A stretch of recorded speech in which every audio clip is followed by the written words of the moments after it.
대한애국당 부대변인 진순정입니다. 2018년 6월 18일 대한애국당 제57차 최고위원회의 내용 브리핑하겠습니다. 첫 번째입니다. 애국 국민의 저력을 보여준 6.13 지방선거. 6.13 지방선거가 끝이 나고 보수 정당이 괴멸 상태가 되었습니다.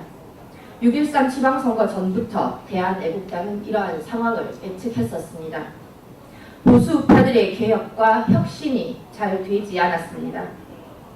선거를 통해 대한애국당의 존재를 알렸습니다. 용기와 희망으로 출마해주신 90여 명의 출마자분들과 2천여 명의 자원봉사자분들에게 감사 말씀을 드립니다. 선거운동 현장이 아니더라도 인터넷이나 직장에서 지지를 보내주신 많은 국민들에게도 감사를 드립니다. 전국을 다니면서 출마자들을 지지해주신 유튜브 관계자분들과 시청자분들에게도 감사의 말씀을 드립니다. 대한애국당의 90명의 출마자들은 대한애국당이 명실상부한 우파정당으로 국민정당으로 거듭나고 있다는 것을 보여드렸습니다. 박근혜 대통령의 불법 탄핵, 문재인 좌파 독재 정권의 장기 집권 음모, 무능한 보수 정당의 상황을 정확하게 국민들에게 알렸고 열악한 상황에서 꿋꿋하게 선거운동을 해주셨습니다. 그동안 언론과 방송이 숨기려고 했던 진실의 문이 지방선거를 통해 열린 것은 큰 성과였습니다. 수십만이 모인 태극기 집회를 한 번도 방송해주지 않은 언론, 방송들이 생중계를 통한 후보자들의 발언을 막지는 못했습니다. 또한 후보자들의 공보물과 현수막을 막을 수도 없었습니다. 이번 선거를 통해 당의 질서와 조직이 부족한 점도 발견했습니다. 이것은 앞으로 우리 당의 숙제이기도 합니다. 대한애국당이 개선해야 할 점, 보완해야 할 점도 확인하고 느꼈습니다. 이것은 우리 당으로서는 좋은 기회입니다. 당의 혁신과 개혁에 박차를 가할 것입니다. 이번 선거 기간 동안 정치 테러를 당한 박순옥 통영시장 후보자의 조속한 쾌유도 빌며 중앙당 차원에서 법적 지원도 할 것입니다. 보수 정당의 패배는 당연한 결과였습니다. 보수를 자처하는 배신의 정당과 배신자들을 아무런 사과 없이 인원 채우기에 급급해서 영입한 자한당의 행태 때문입니다. 또한 북핵 핵 폐기쇼를 저지하지 못한 무능 탓이기도 합니다. 문재인 좌파 독재 정권은 언론과 방송을 장악하고 그러한 쇼들을 마음껏 하였습니다. 박근혜 대통령이 없는 상황에서 지방선거는 처음입니다. 지방선거를 통해서 지도자가 얼마나 중요한지를 우리는 절실히 느꼈습니다. 정확한 현실 인식과 대한민국이 가야 할 미래를 예측하지 못하는 지도자는 개인의 실패뿐만 아니라 당과 국가의 실패로까지 이어집니다. 지도자들이 심각하게 생각해야 하는 이유가 바로 이 점입니다. 자유한국당은 6.13 지방선거에서 역보수 정책을 펼쳤습니다.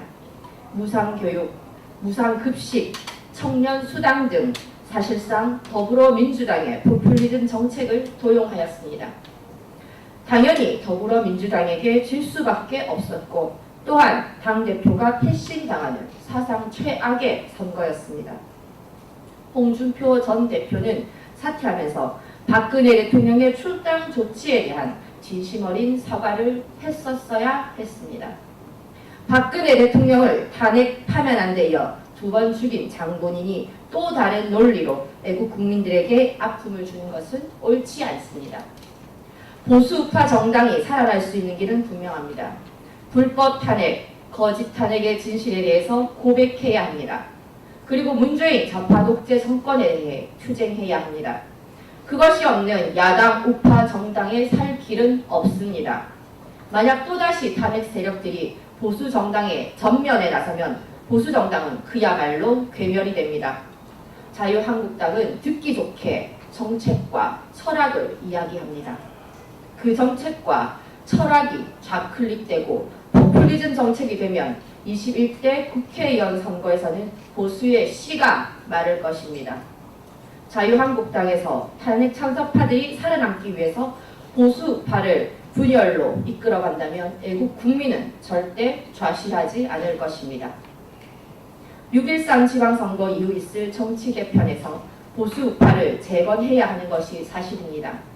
그러나 우리의 정체성과 당의 강령과 정강을 버리면서까지 배신자들과 함께 할 수는 없습니다.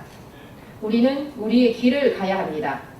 우리의 길을 가면서 올바른 우파의 중심에 서야 합니다. 아무리 힘들더라도 우리는 그 길을 갈 것입니다.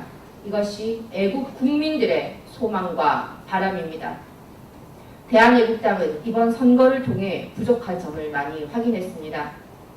창당 이후에 대한애국당과 태극기 집회를 음해하고 홍준표 파리를 했던 많은 가짜 보수들이 또다시 대한애국당을 음해하고 있습니다. 이에 당의 법률지원단은 당을 음해하는 세력에 대해 단호하게 법적 조치를 할 것입니다. 대한애국당은 인재 영입에 있어서는 통합과 화합의 길을 갈 것입니다. 정당 개혁의 관점에 먼저 그 길을 제시해야 합니다. 지금 보수를 자처하는 정당들은 정당 혁신을 할 수 있는 준비가 되어 있지 않습니다. 태극기 애국 국민은 18개월 동안 한 주도 쉬지 않고 태극기를 든 그 처절함과 저력이 있습니다. 보수 우파 정당을 살릴 수 있는 방법은 철두철미한 헌법적 가치, 애국심, 처절함입니다. 우리가 갖추고 있는 장점을 우리는 폄훼하고 있습니다. 애국심과 처절함이 함께 묻어나는 대한애국당이 되기를 바랍니다.